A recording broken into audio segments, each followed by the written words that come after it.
میں آج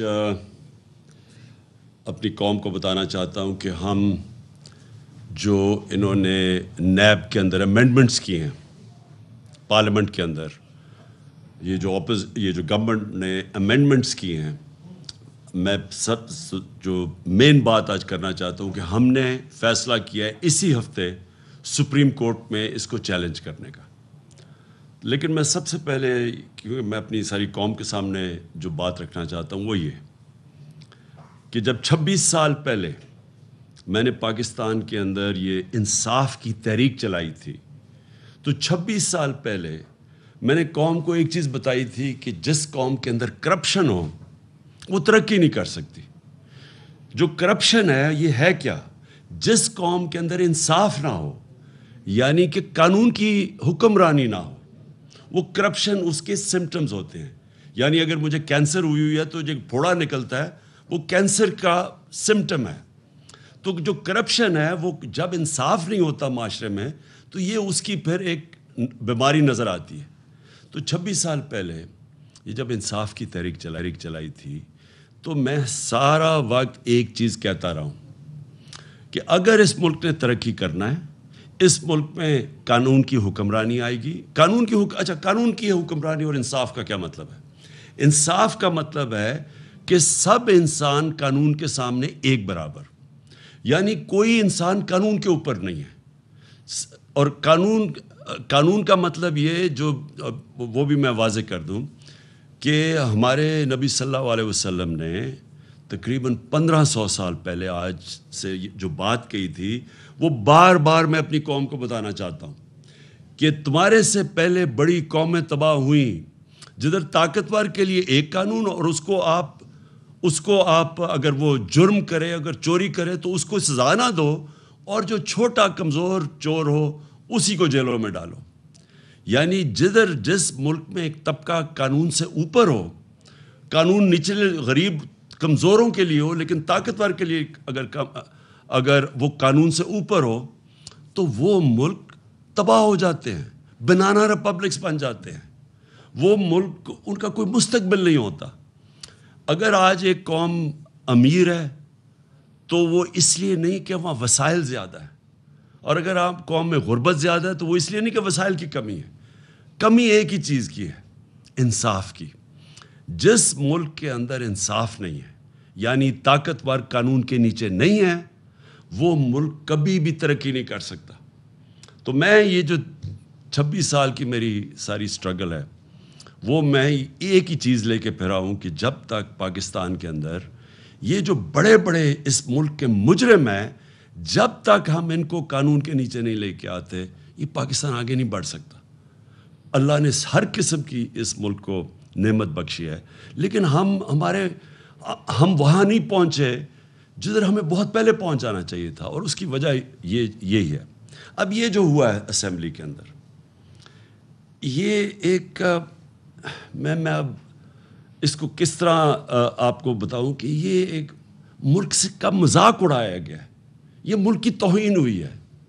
یہ جن لوگوں نے یہ بے شرمی سے یہ جو پاس کیے ہیں یہ نیب کی امینڈمنٹس، ان کو بے شرمی کی وجہ سے جیل میں ڈالنا چاہیے کہ اتنے کوئی بے شرم نہیں ہو سکتا کہ اس طرح کی امینڈمنٹس کرے۔ دیکھیں، میں آپ کو سب کا ذرا بتاؤں کہ اس ملک سے کتنا مذاق بنایا گیا، ہماری قوم کی کتنی توہین ہوئی ہے۔ پہلے تو قانون ایک چیز کہتا ہے کہ آپ، اور جو ہم سپریم کورٹ میں گئے ہیں، اور انشاءاللہ ہمیں امید ہے کہ ہماری جو عدالتیں ہیں وہ اس کے اوپر پورا نوٹس لیں گی، کیونکہ اگر یہ چیزیں، اس کی اجازت مل جاتی ہے، اگر سپریم کورٹ، کیونکہ اسمبلی میں تو ہمیں پتہ ہے کہ یہ سارے جو امپورٹڈ حکومت ہے یہ آئے اس مقصد کے لیے تھے۔ اس میں تو اب کوئی شک نہیں ہونا چاہیے کہ جب خرم دستگیر ان کا منسٹر کہتا ہے کہ ہم اس لیے نہیں آئے تھے کہ مہنگائی ہے، ہم اس لیے نہیں آئے تھے کہ یہاں کوئی نااہلی ہے، ہم اس لیے آئے تھے کہ عمران خان کوئی 100 ججز رکھ کے تو اس ملک میں ساروں کو جیل میں ڈالنے آیا تھا۔ مطلب یہ کہ یہاں کی عدالتیں آزاد نہیں ہیں، کیونکہ یہاں کی تو پاکستان کی عدالتیں تو آپ سب جانتے ہیں آزاد ہیں۔ تو عمران خان نے کیسے جیل میں ڈالنا تھا؟ صرف کرپشن کے کیسز ہی تیز پروسیس کرنے تھے. تو انہوں نے کہا کہ یہ شہباز شریف جیسے لوگوں نے جیل میں ہونا تھا. شہباز شریف نے جیل میں اس لیے نہیں ہونا تھا کہ عمران خان نے اس کو جیل میں ڈالنا تھا. اس نے اس لیے ہونا تھا کہ اس کے اور اس کے بچوں کے 24 ارب روپے کے کیسز ہیں. 8 ارب نیب میں، 16 ارب ایف آئی اے میں. اور اگر وہ بے قصور تھا تو اسے کس چیز کا ڈر ہے؟ پھر سے میں کہتا ہوں عدالتیں آزاد ہیں. تو سب سے پہلے یہ کوئی قانون نہیں بنا سکتا اس ملک میں جو پرسن اسپیسیفک ہو. یعنی قانون ہوتا ہے اجتماعی. یہ نہیں ہو سکتا کہ عمران خان اپنے لیے کوئی امینڈمنٹ پاس کے اپنے لیے کوئی قانون بنا لے. اب ذرا ایک ایک چیز میں بتاتا ہوں کہ ہوا کیا ہے. کیسے آصف زرداری بھی اب بچ جائیں گے، نواز شریف اور ان کی بیٹی مریم شریف وہ بھی بچ جائیں گے. اب کیسے وہ سارے ان کے پولیٹیشین جن کے اوپر کیسز تھے نیب کے اندر وہ کیسے بچیں گے. آصف زرداری فیک اکاؤنٹس میں کیسے بچ جائے گا. یہ صاف قانون. میں تو صرف وہ چیزیں آپ کے سامنے لے کے آ رہا ہوں جن سے یہ سب اب بچیں گے. تو سب سے پہلے فیک اکاؤنٹس. آپ کو پتہ ہے اومنی گروپ، آصف زرداری جو ریلیٹڈ تھا، ان کے کتنے اربوں روپیہ فیک اکاؤنٹس میں ملا. اور شہباز شریف کا بھی آپ کو پتہ ہے کہ وہ ٹی ٹیز جو اس نے باہر سے کروائیں 8 ارب روپے کی. کوئی پاپڑ والا تھا، کوئی چینی والا تھا جو ملک سے کبھی باہر بھی نہیں گئے، ان کے نام پہ ریمیٹنسز منگوائی تھیں. اور وہی تھا آصف زرداری کے کیسز. اب یہ سارے کیسے بچیں گے؟ انہوں نے ایک قانون سیکشن 14 میں امینڈمنٹ کی ہے. اب انہوں نے یہ کہا ہے کہ فیک اکاؤنٹ کے اندر اگر کوئی پیسہ آ بھی جاتا ہے تو اگر اس میں اربوں روپیہ بھی آ گیا، صرف جو آخری وقت فیک اکاؤنٹ میں پیسہ ہوگا اس کے اوپر بات چیت ہوگی. اگر وہ مثلاً 100 روپے ہی بچا ہے، باقی سارے ملک سے باہر بھیج دیے گئے ہیں، تو صرف 100 روپے کے اوپر اب بات ہوگی. پھر انہوں نے یہ کہا کہ آپ کو ثابت کرنا پڑے گا. عام آپ کے ٹیکس لاز میں اگر آپ ٹیکس کے دیتے ہیں تو وہ آپ کو ثابت کرنا پڑتا ہے. اگر میں بتاؤں کہ یہ میری انکم ہے تو مجھے ثابت کرنا پڑتا ہے. وہ ایف بی آر نہیں ثابت کرتی، مجھے بتانا پڑتا ہے کہ میرا سورس آف انکم کیا ہے. اب ادھر فیک اکاؤنٹس میں جو پیسہ آئے گا وہ نیب کو ثابت کرنا پڑے گا کہ یہ پیسہ جائز آیا ہے یا ناجائز آیا ہے. ان کو نہیں اب ثابت کرنا پڑے گا کہ یہ اربوں روپے فیک اکاؤنٹ چینی والے آئے کدھر سے. ان کو نہیں، نیب کو ان کو ثابت کرنا پڑے گا. یہ پہلا چینج آیا. دوسرا جس میں ان کے بہت زیادہ ان کے بڑے بڑے نام پھنسے ہوئے ہیں وہ ہے ایسٹس بیونڈ مینز. یہ جب سے پاکستان بنا یہ قانون ہے. وہ قانون کیا ہے کہ میں اگر پبلک آفس ہولڈر ہوں، میں بیوروکریٹ ہوں، میں پولیٹیشین ہوں، میں منسٹر ہوں، میں پرائم منسٹر ہوں، تو اگر میری آمدنی 100 روپے ہے اور میرے پاس 200 روپے کے اثاثے آ جاتے ہیں تو وہ مجھے بتانا پڑتا ہے کہ یہ پیسے کدھر سے آئے، کدھر سے میرے اثاثے آئے. انہوں نے اب الٹا کر دیا. اور یہ زیادہ تر دنیا کے اندر یہ قانون ہے کہ اگر میں پبلک آفس ہولڈر ہوں اور میرا اگر 100 روپے کے اثاثے ہیں تو مجھے بتانا پڑتا ہے کہ میری آمدنی 50 روپے اور اگر 100 روپے اثاثے آ گئے مجھے بتانا پڑتا ہے کہ 50 روپے کدھر سے آئے. انہوں نے اب کیا کر دیا ہے کہ انہوں نے ان کے اوپر اب بوجھ ڈال دیا کہ آپ نے بتانا ہے، نیب نے بتانا ہے کہ کدھر سے اثاثے آئے. یہ یاد رکھیں کہ دنیا میں وائٹ کالر کرائم پکڑنا بڑا مشکل ہے، اور اسی لیے یہ بڑے ملکوں کے اندر یہ قانون ہے کہ برڈن یعنی میرے اوپر ذمہ داری آ جاتی ہے. اگر میں پرائم منسٹر ہوں اور میرے اثاثے بہت بڑھ جاتے ہیں، مجھے بتانا پڑتا ہے کہ ایکسٹرا اثاثے کدھر سے میں لے کے آیا. اب یہ پاکستان میں چینج ہو گیا.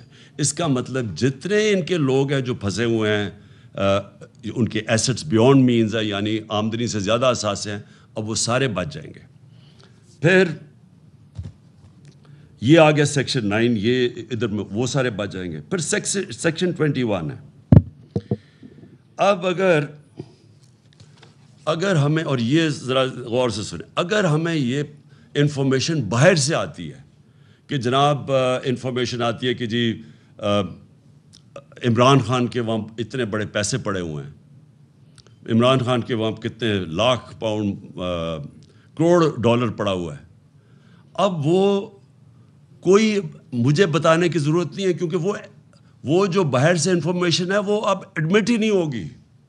مثلاً اگر یہ جو ایونس یہ کیا تھا پیناما پیپرز میں کیا چیز سامنے آئی؟ پیناما پیپر میں یہ سامنے آئی کہ جو 4 مہنگے ترین لنڈن کی اپارٹمنٹس ہیں مے فیئر میں، ان کی جو 2 کمپنیز کے نام پہ تھیں، ان کے جو اصل مالکہ تھی وہ مریم نواز ہیں۔ اب یہ جو آئی تھی یہ برٹش ورجن آئلینڈ سے، انہوں نے پاکستان کی JIT کو خط لکھا تھا کہ یہ ہیں اصل مالکہ۔ اب وہ جو ان کا جو لیٹر ہے وہ ایڈمیسیبل نہیں ہوگا۔ اس کا مطلب کہ نواز شریف اور ان کی بیٹی وہ اب صاف پاک ہو کے نکل جائیں گی اس نئی امینڈمنٹ میں، ان کو اب کسی چیز کی ضرورت نہیں پڑے گی۔ پھر سیکشن 21 ہے، یہ سیکشن 21 ہے۔